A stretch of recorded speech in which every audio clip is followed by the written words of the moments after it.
and welcome to another episode of FooBar. Today I want to show you how really easily use feature flags in your Lambda functions. Feature flags are really useful when you are developing applications. Sometimes we want to hide a feature that we are working on until it's ready, until it's fully tested, and we might want to enable it in our staging environment and not in our production. So feature flags for that are very useful. Sometimes we want to give part of our users the ability to see something and part of our users not to see it, or we want to do some beta testing, or we want to roll out a feature slowly, or we want to change the configuration of our application on the fly. For example, we might have our application deployed with like just the warning logs, but if there is an error, we want to change that configuration on the fly to be very verbose. So feature flags are very useful, and if you have been developing software, you might have been using them. There's many ways to do feature flags when we are working with AWS Lambda. I think the typical ones that are not inside the code itself are using the system parameters, and the environmental variables from Lambda. I have shown you how to do that in different videos. But in today's video, I want to show you a new way that is using the AppConfig feature flags feature. And the cool thing of using AppConfig is that you don't really need to redeploy your Lambda function. So you can change the feature flag on the fly, and then it will automatically update the function.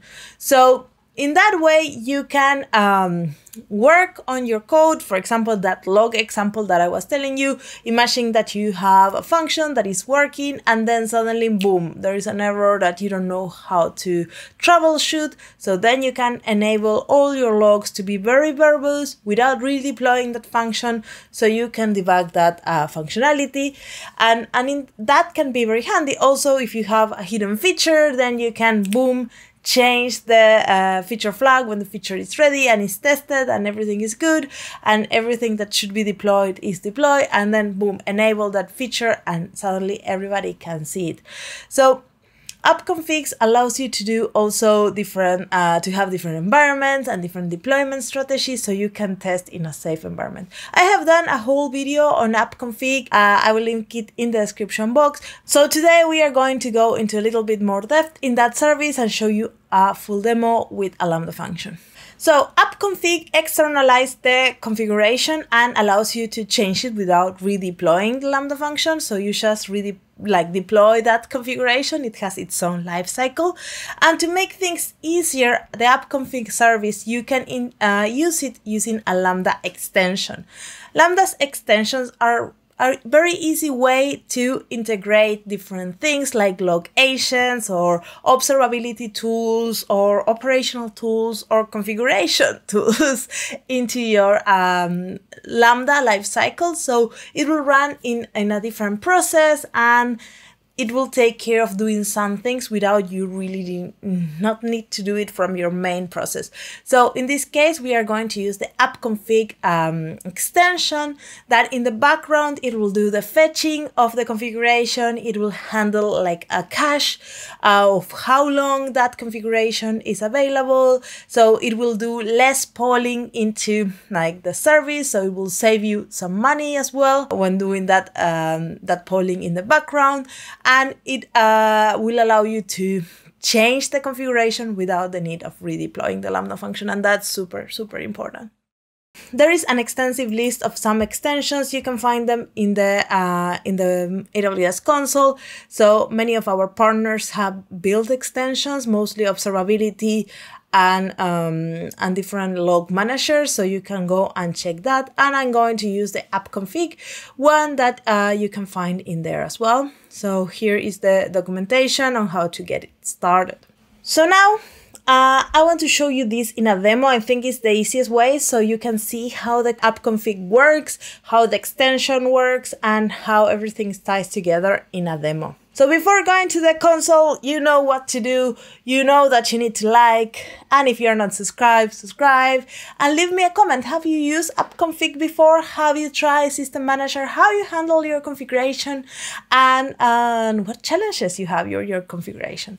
So let's go to the console. So we can start by going to the AppConfig, and that's a service you can find in your AWS console, and in there you will create a new application. So we could do this with infrastructure as code, but it's easier to do it from the console because it's separated from your Lambda function in a way. This is the configuration, this is how you will deploy it. So going to the console is, I think, easier.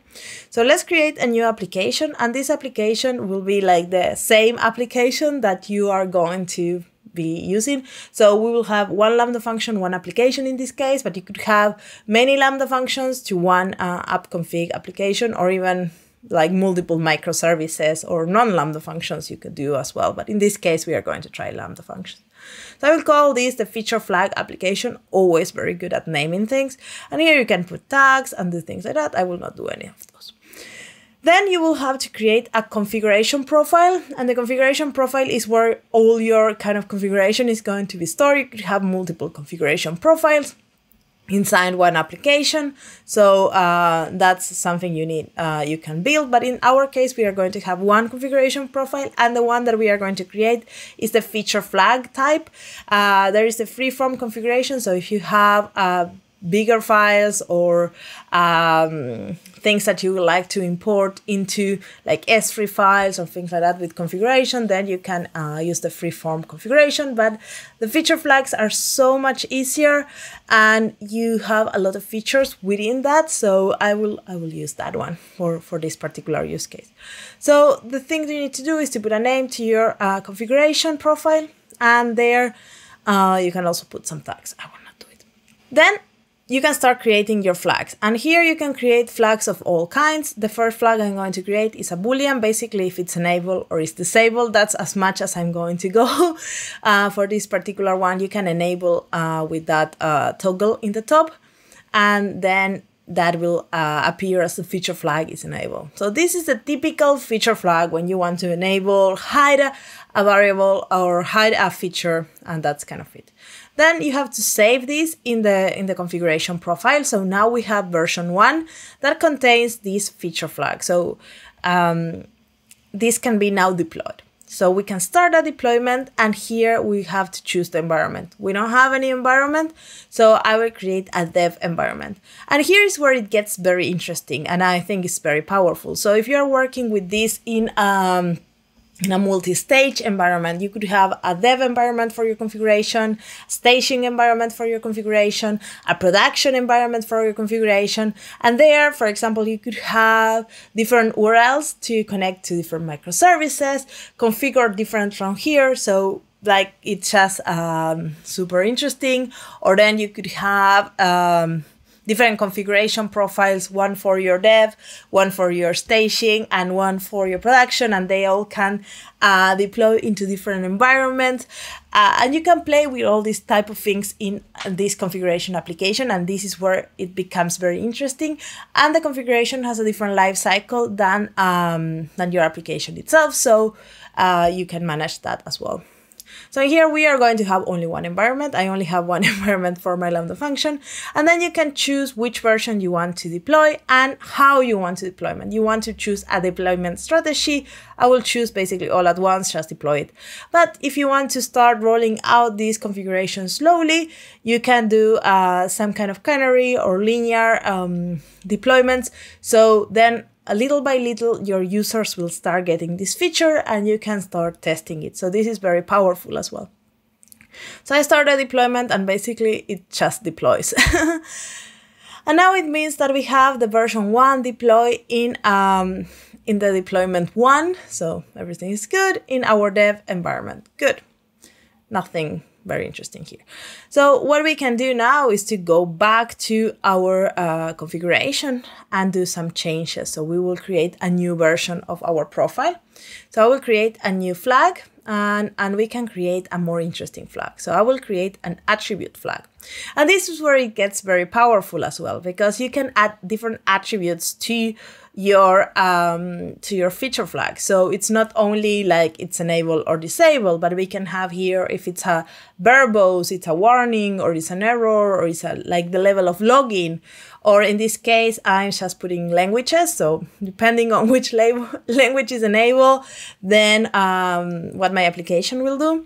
And you could have different enumerators. So here we can put English and Spanish, or you could have warm and verbose and, I don't know, error and none for your log example.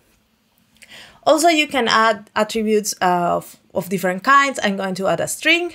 And this is nice because the string allows me to set a minimum and a maximum. So imagine now you want to set up how many products you want to display. If you're trying a new UI and you're not 100% sure, or you want to enable different kind of results, or I don't know, whatever you imagine. In this case, you will see what we do with this for, but you can put a number there and also a validator. So you enable that, and then you can also edit it and change it. So for example, I put my minimum to 1 and to maximum to 10. And if I put 40, it doesn't let me save because the constraints are not met. And this is kind of nice because then you're always in these constraints that you set up. So the same happens with the string attribute. I change it to French, boom, it explodes because that's not in my enumerator. So that's nice. So we can save a new version, and now we'll have version 2, and we can deploy that version again into development. And you can see version 1 and version 2 are a little different. So we can deploy again into the dev environment and all at once, and then that will be deployed.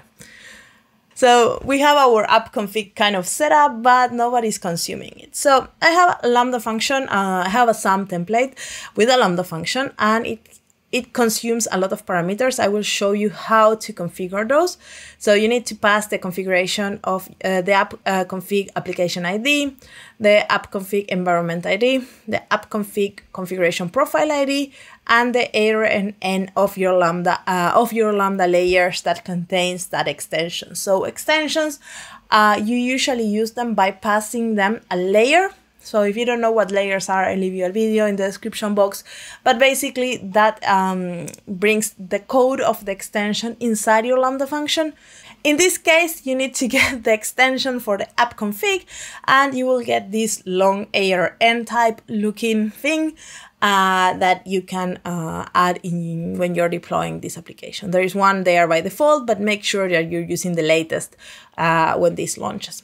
Then we have our Lambda function, and our Lambda function is using that layer. So that's something that you will see there. And then it has some environmental variables.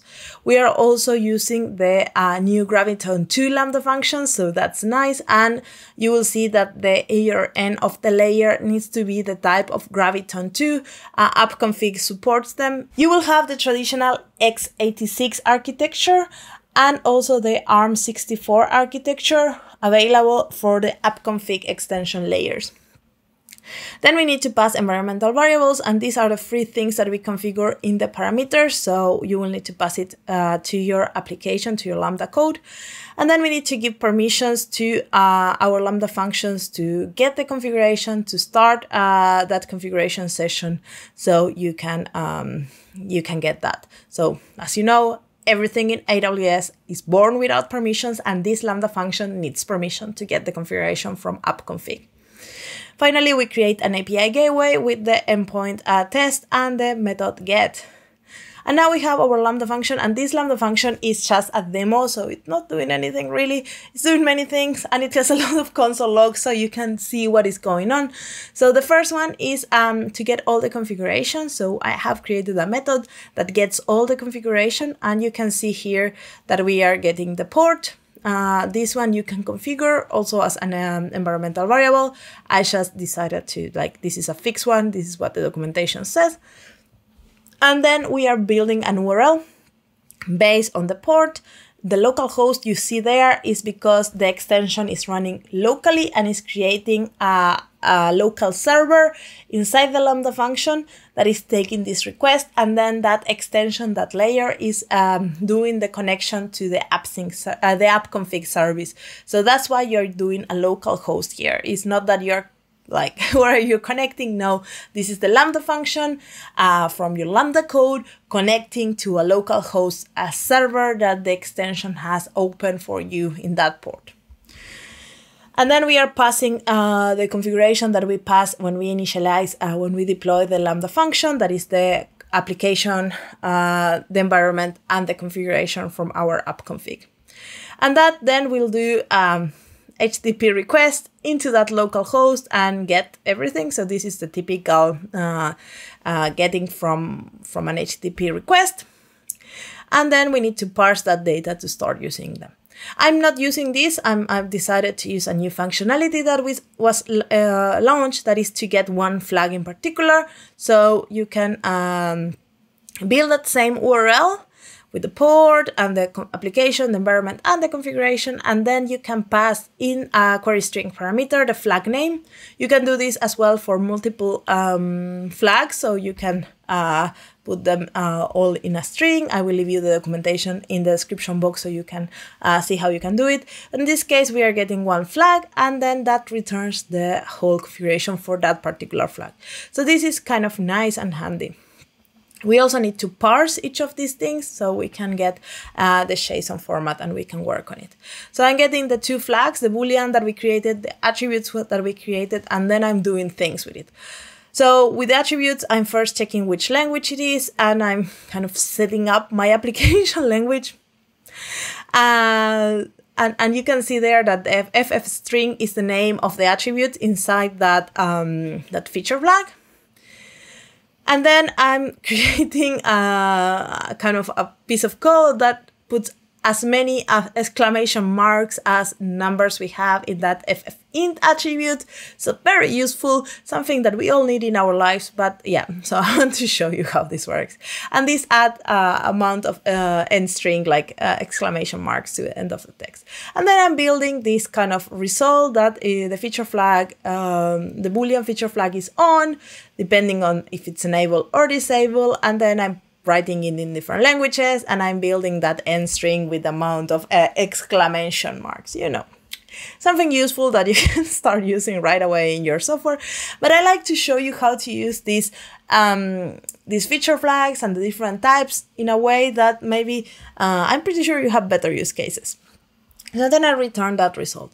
So the next thing we want to do is to deploy this SAM deploy-g, and we need to configure those parameters. So the first one is the application ID. And this is tricky. Don't use the application name, use the ID. The ID, you can find it in the URL. So if you go to the URL, applications, and there is that string. The environment, open the environment in the console, and there you can get in the environments the string that is the ID of the environment. And the same with the profile, open the profile, and then in the URL of that profile you will get the ID. It's tricky, I know, but it's very important that you put the right names, because the IAM permission needs these IDs in order to work. So it's important that you set it right.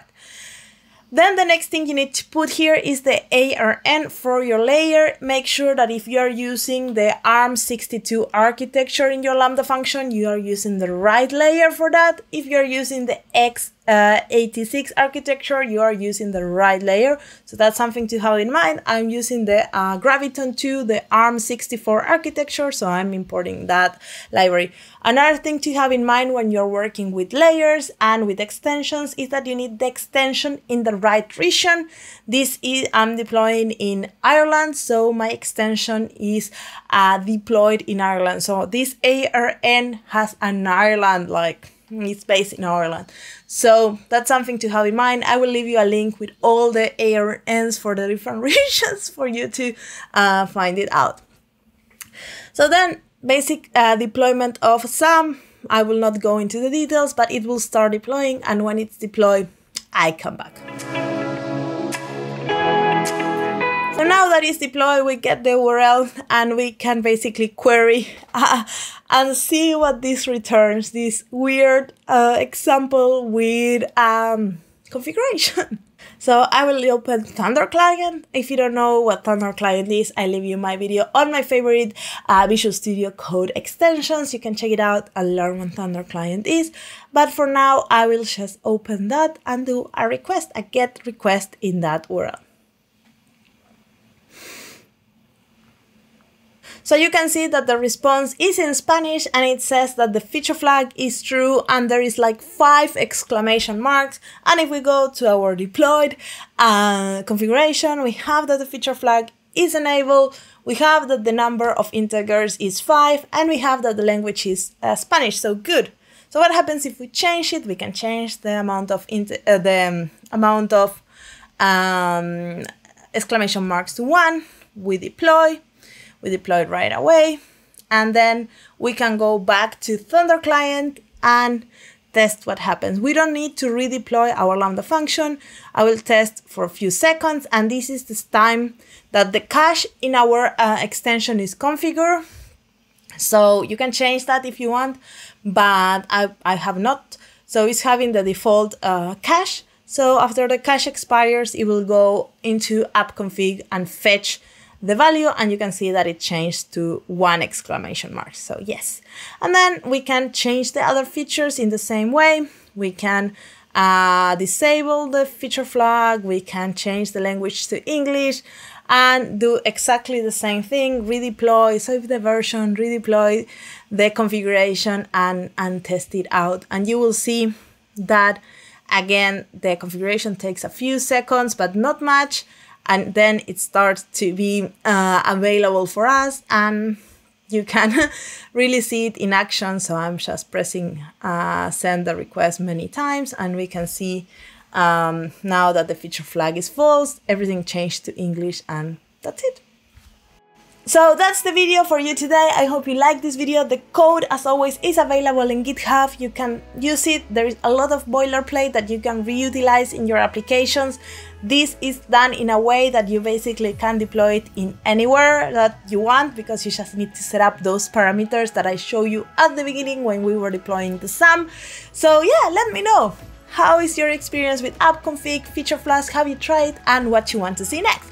I see you in the next episode of FooBar. Ciao, ciao!